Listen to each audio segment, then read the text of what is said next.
Today we're going to be talking about clouds and sky, and the focus in our painting is to suggest the light.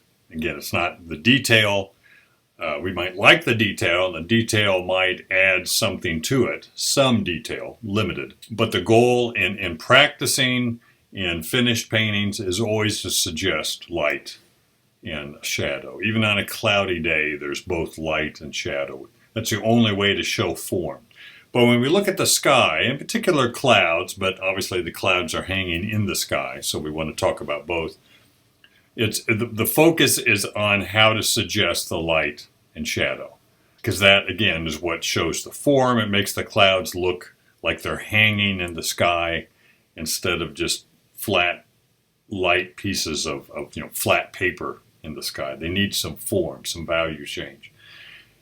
And the first thing we want to consider in showing the light and shadow is to simplify. Because when we look at clouds, and this one in particular here, what we see right away is just the busyness of all the different values. We got we've got a few areas that are real definite, dark shapes. That's pretty definite in there. But it gets broken up into a lot of little dark and light values. Small, subtle changes. That's interesting to look at and interesting to suggest in the painting, but not what we want to start with. We want to start with simplified shapes and simplified values. So shape-wise, when I look at this, I want to break it down into bigger masses. And I've got these masses here. And I kind of break it in terms of layers, what's in front of something else. So these two shapes are in front of this shape back in here and in front of these shapes. And then these shapes are in front of the sky. So what I have is the furthest layer, number one, is the sky. Then these two layers in front of the sky, and then these three shapes. Again, I'm simplifying, trying to simplify, so I can break it up into simple layers, simple shapes. This makes the value a lot simpler. So that's my third layer. Then my fourth layer are these two. No, I'm sorry. I take that back. In my effort to be simple, I've complicated a little bit. 4, and then these two, number 5. So I've got kind of 5 layers of clouds, which is a simplified version of what's there. But now I want to break up these 5 layers, these big shapes, into simple dark and light. So let me get rid of some of this first. So in order to do that, I want to break it down to just 3 values to start with. Now there's the subtlety in there that makes it more interesting. That's more of the finish, but before I can get to that subtlety, I have to have an idea of the 3 values, anywhere from 2 to 4 values sometimes, that really suggest what the light's doing. The subtlety is what we see at the finish, but not during the block-in. If you go for subtlety too soon, you'll lose the shape and you'll lose the sense of light. So the first thing I've done here, and I usually start with darks, but I'm starting with lights here. I want to break this down to 3 values. The lights, right in here. And that's my lightest light that I've decided. And it doesn't have to be exact of what I'm looking at. It has to be a representation of what I'm looking at. A simplification, kind of just suggesting what's there. Then the next 2 values are the dark and the halftone. So again, here's my lights. Lights right here. Here's the halftones right here, and here's the darks. And I've forced everything into those 3 values. I have a 4th value here. That would be part of the dark. I'm not ready for that subtlety yet. But if I can block it in this way, again, oils are wet. They stay wet for a long time. So I don't have to worry about the subtleties yet. I can create the subtleties after I get these big shapes. So these are kind of the extremes, not necessarily the lightest light and darkest dark, but an overall sense of what the lights are, the darks, and the halftones. And it's mostly halftone in this particular image or photograph. So my next stage after that would then be to create subtleties. So I would get a value between the halftone here, the halftone and the dark, because the form kind of turns. There's a value between the halftone and the dark that I want to add in. And usually the base or the bottom of the shadow is a little bit harder edged. I'm not going to have that halftone. I've got distant clouds and sky, but here it's going to be softer. And I can also just blend this halftone and the shadow together to create this value. But it helps, I think, a lot of times to mix it so that you're being real conscious of that middle value. Then the same thing between the light and the halftone. I can create, let's get a hair lighter. So I'm adding two more values, of a transition value between the light and halftone, and a transition value between the halftone and the dark. And then I'm starting to get more shape. Now the clouds are looking more rounded. Force yourself to simplify as much as possible before you start getting to the subtlety. And there's a lot of subtlety in there that I can slowly build up or add.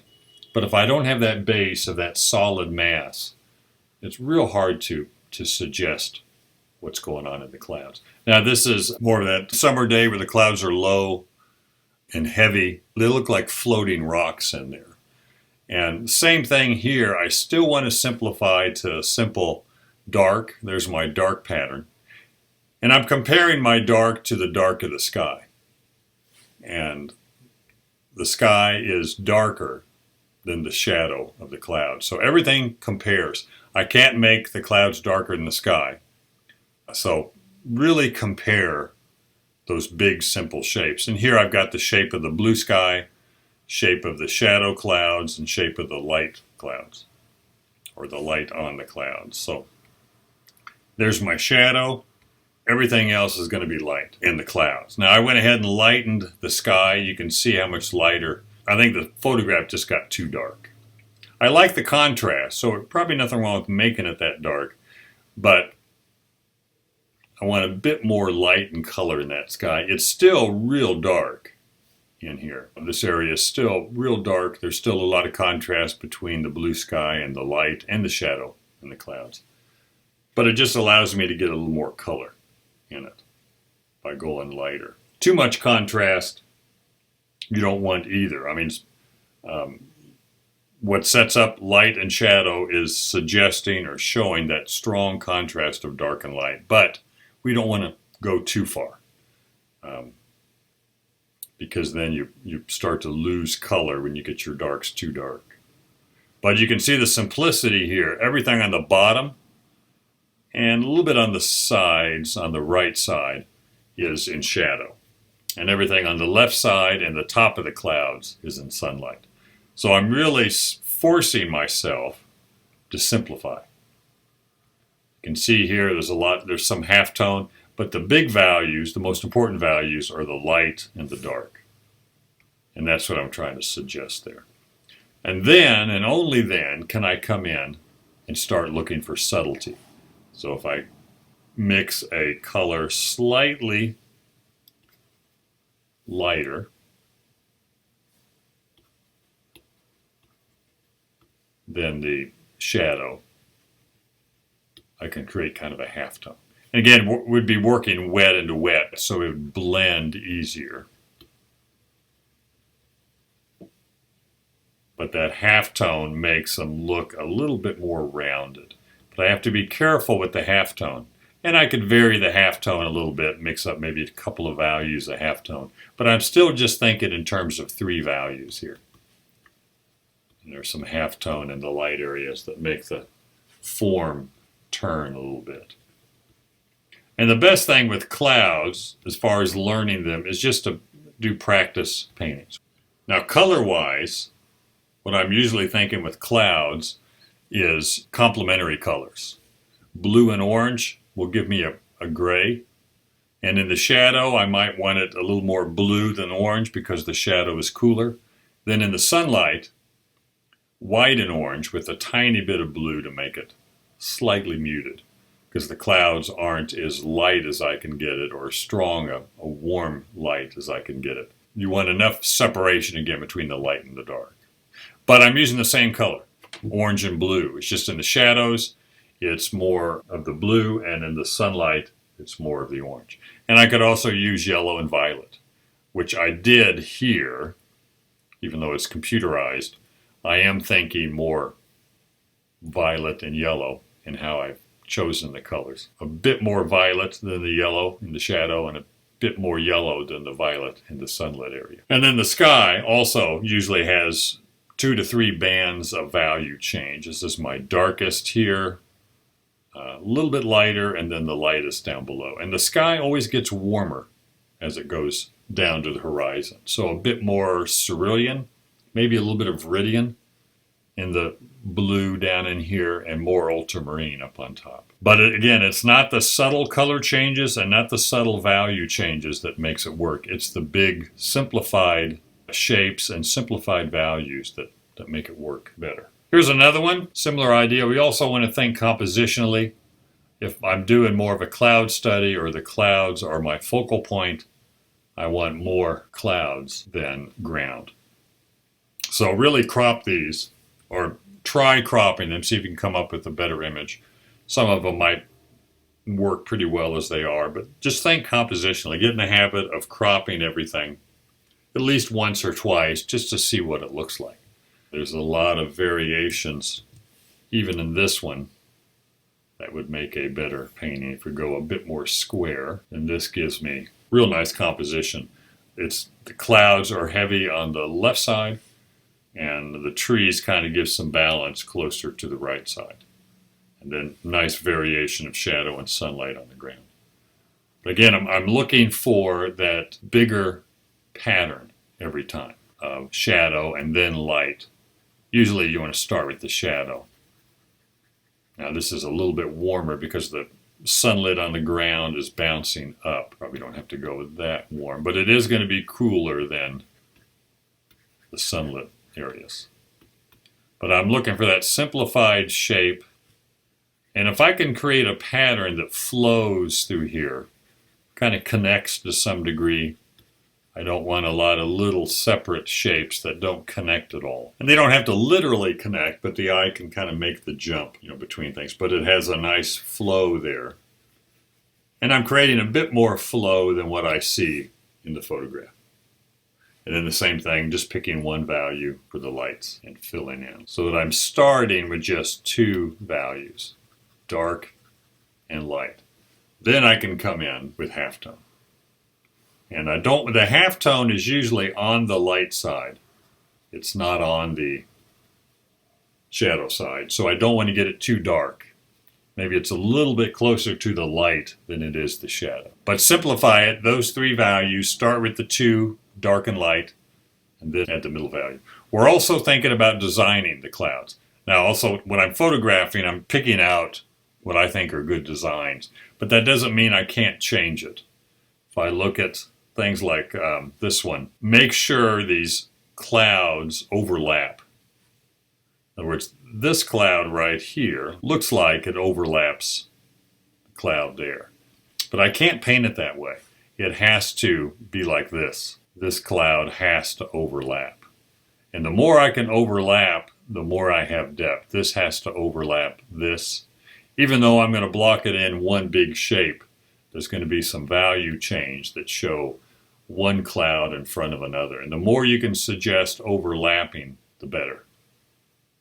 And using the negative space, blocking all these clouds in one solid mass, then the negative space of the blue here, I can create shapes. If it needs more shapes than what's really there, then I can add them. I want to use that negative painting to create more shape in that solid mass of clouds. But don't forget about overlapping. That really creates depth in the sky. Now looking at a couple of cloud paintings here. This is a painting by Emil Carlson. He was a well, 19th century landscape painter and still life painter, a lot of nice still lifes. Here is real subtle, but I can pretty much guarantee that he saw these shapes first. I can't guarantee anything, but he saw the light masses first and the dark masses. Then he created the subtlety. We see the subtlety first because the painting's done, but what we don't see is spending 3/4 of the time just getting those two simple dark and light masses in there.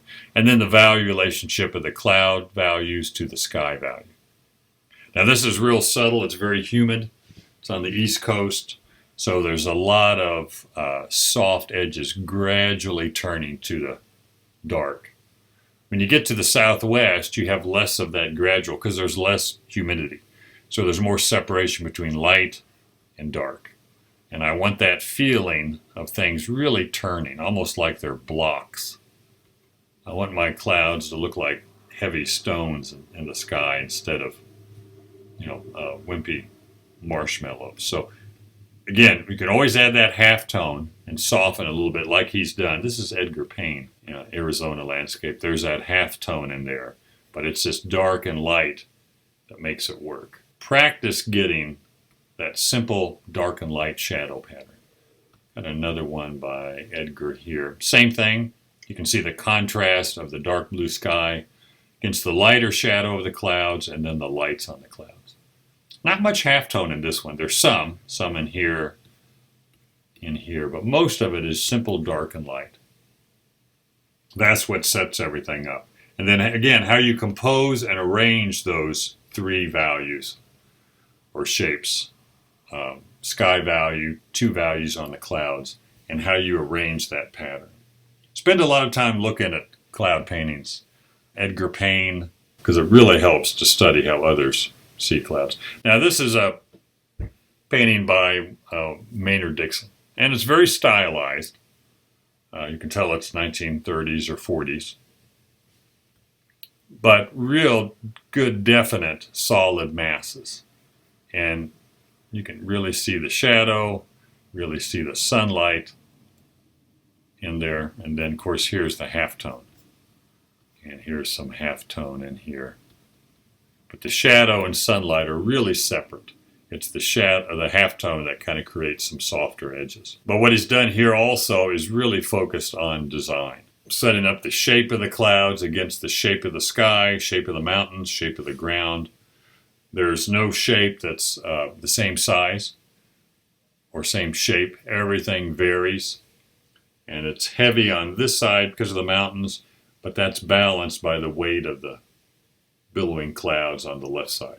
Those are bigger over there, plus the little bit of light there. So really well-balanced composition, set up real well.